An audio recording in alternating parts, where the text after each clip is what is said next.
Eu fiz questão de deixar a Patrícia falar antes, e tem um objetivo essa fala da Patrícia. Nós precisamos, a partir de conhecimento teórico, e a Patrícia passou vários dados econômicos, quem é dirigente sindical, nós temos que, a partir do conhecimento, da informação que nós geramos na academia ligada ao movimento sindical, e no caso é o DIEESE, que é um instrumento importantíssimo de luta da classe trabalhadora.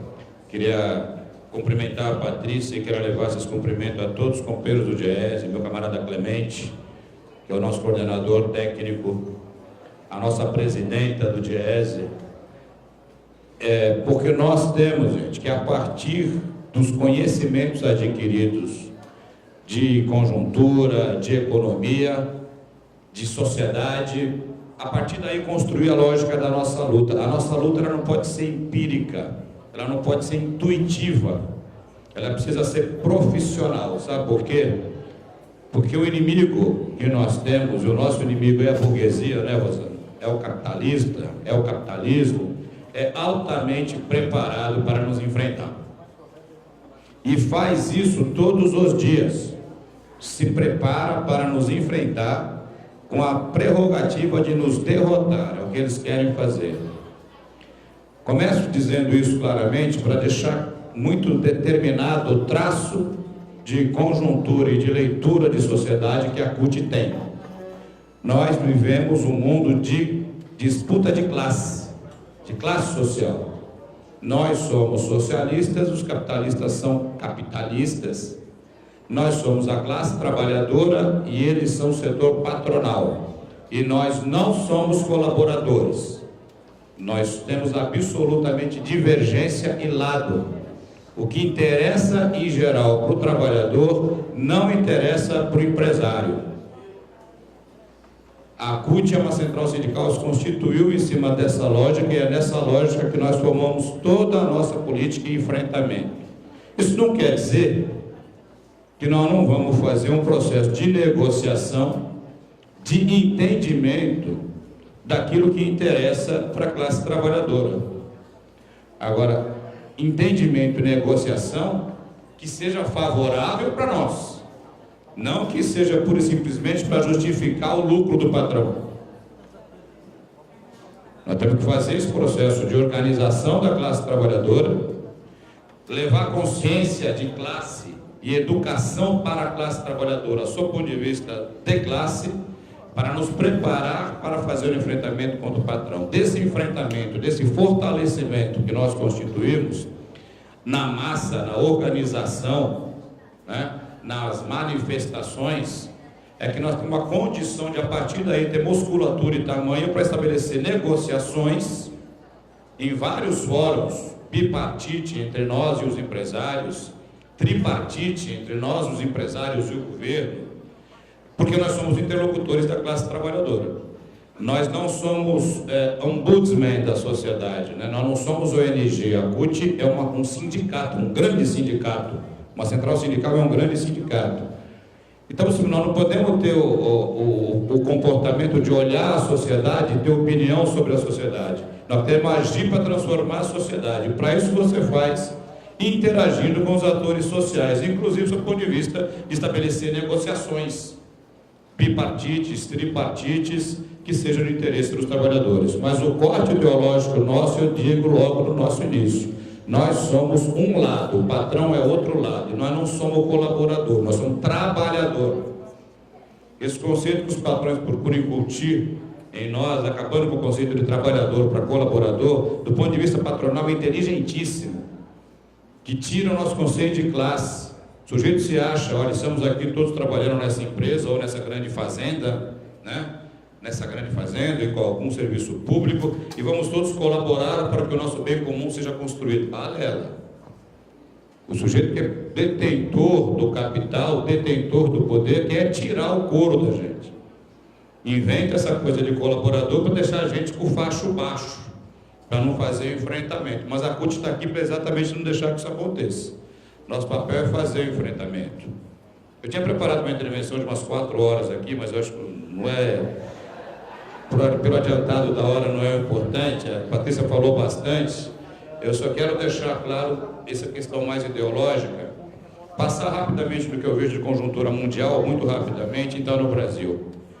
O grande problema do mundo é que o mundo quer fazer mais do mesmo. Eles não aprenderam com o presidente Lula. O presidente Lula devia fazer um curso, né? Ele fez a caravana da cidadania, andando esse país inteiro, e aprendeu a conhecer o Brasil. Quem sabe agora a gente daqui a um tempo não consegue colocar o presidente Lula como secretário-geral da ONU, para ele andar pelo mundo inteiro explicando para esse povo todo, para esse povo capitalista, europeu, norte-americano, que não adianta querer curar a doença dando o remédio que já causou a doença. É isso que a Patrícia falou de maneira bastante clara. Não adianta essa coisa de fazer só controle fiscal e de câmbio, achar que você vai diminuir o papel do Estado, que você vai arrochar o salário do trabalhador, conter demanda, conter consumo, né? E achar que isso vai resolver o problema da crise econômica mundial. Isso já deu certo, isso já deu demonstrações claras que não funciona. O mercado por si só não regula a economia, não adianta. Ou você tem a intervenção do Estado forte, constituído, democrático, que intervenha diretamente nas relações econômicas, que determine e delibere especificamente as questões de políticas públicas, que sejam importantes para garantir o equilíbrio entre o interesse das várias classes sociais, ou não tem resultado. Não dá resultado, não adianta fazer isso. Quem não se lembra que no auge da crise, e até talvez, Patrícia, a gente veio fazer um seminário econômico um dia aqui para explicar que a crise que nós estamos vivendo agora, ela é resultante da crise passada, mas ela tem algumas características diferentes, nós temos que entrar. Mas quem que não lembra do presidente Lula indo para a televisão dizendo o seguinte: gente, não vamos ficar com medo. Está todo mundo achando agora que nós vamos tentar combater essa crise, diminuindo o salário, demitindo o funcionário público, diminuindo o poder, dizendo que tem que tirar o peso do Estado. Que não sei. O Lula disse claramente: vamos consumir, vamos aumentar o mercado interno, vamos investir no potencial do salário dentro do PIB. Né? Vamos colocar mais dinheiro circulando dentro da economia interna brasileira, vamos fortalecer o Banco do Brasil, a Caixa Econômica Federal, o BNDES, para fornecer crédito para as empresas brasileiras poder produzir, se modernizar, vender, a gente consumir, o comércio crescer e a gente construir um mercado interno brasileiro forte que nos dê capacidade de enfrentar a crise internacional diretamente com o potencial do crescimento do nosso mercado. É isso que eles não fazem, eles fazem exatamente o contrário. Faz exatamente o contrário. Essas medidas regressivas. É aquilo que a Patrícia falou de uma corrupção ordinária. É a especulação. Se todo mundo que for hoje, se o sujeito chegar e está no banco e falar assim: quanto é que eu tenho na minha conta? X, eu quero esse dinheiro um por um, bota aqui, nota por nota aqui em cima do balcão que eu quero ver. Não tem. Você não vai achar isso. Que boa parte da especulação é papel, é marola. Isso vai se determinando como é que funciona a economia do mundo inteiro. Então nós temos que investir no mercado interno, né? Então o Lula devia estar fazendo isso. O que tem causado isso na Europa? O que tem causado isso? Um enorme crescimento da xenofobia, um enorme crescimento da direita europeia. As manifestações nos subúrbios do norte de Londres, por jovens negros, em geral africanos, em geral asiáticos, é porque lá tem segregação. Esse jovem não tem emprego, não tem perspectiva, não está no seu país, é considerado estrangeiro, mesmo que seja inglês, é inglês, mas não é inglês da família McDonald, é inglês da família que veio da Nigéria, da Líbia, do Brasil, e que eles não conseguem ter um processo de inclusão desse povo na sociedade, não tem perspectiva para a juventude, não tem perspectiva para o imigrante. Consequentemente, tem crise social, tem enfrentamento, morte e violência, porque a segregação é que causa isso. E é por conta da política econômica que é discutida. Não vai ter integração na zona do euro, se a integração da zona do euro não for integração de cultura. A integração cultural, não monetária. Não adianta você trocar o nome da moeda. Isso não dá integração. O que integra não é a economia, é a gente, as pessoas, a cultura, o comportamento, se sentir integrante, participativo.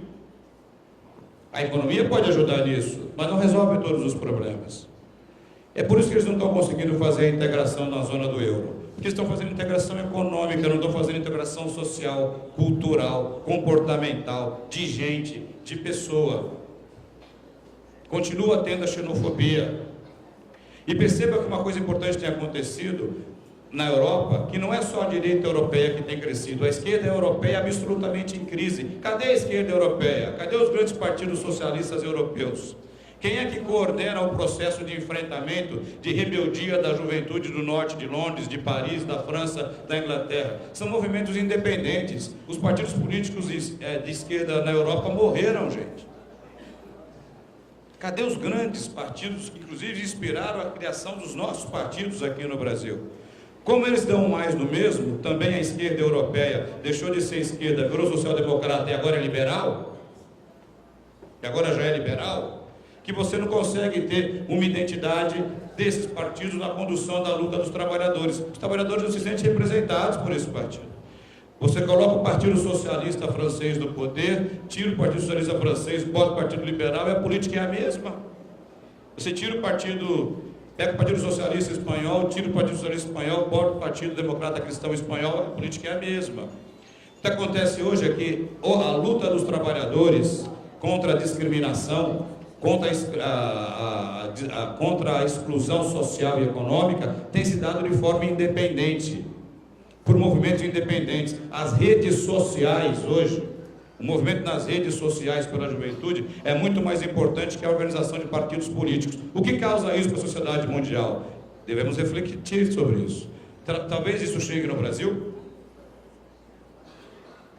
O Brasil precisa olhar isso, o Partido dos Trabalhadores precisa olhar. Fica claro que o trabalhador europeu não tem no partido, organizado europeu, institucionalizado, um representante para suas aspirações. Talvez alguns criem outros partidos, outra vez não. Talvez haja uma revolução, que as manifestações da esquerda não sejam mais estabelecidas e controladas por partidos políticos. E se tomar cuidado, não vem nem por central sindical. Nós não vamos deixar acontecer isso aqui.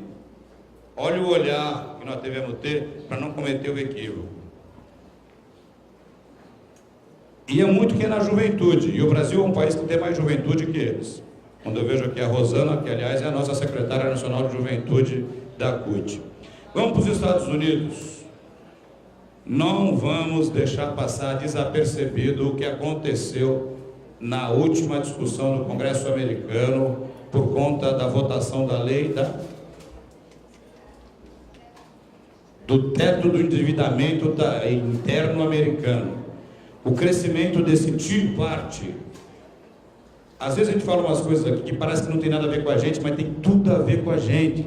Aí você fala, esse cara é doido, nós estamos preocupados com o nosso problema aqui. Ele vem falar de um negócio que acontece lá no Alasca, lá no Alabama, lá no Jabaquara, mas tem a ver com a gente.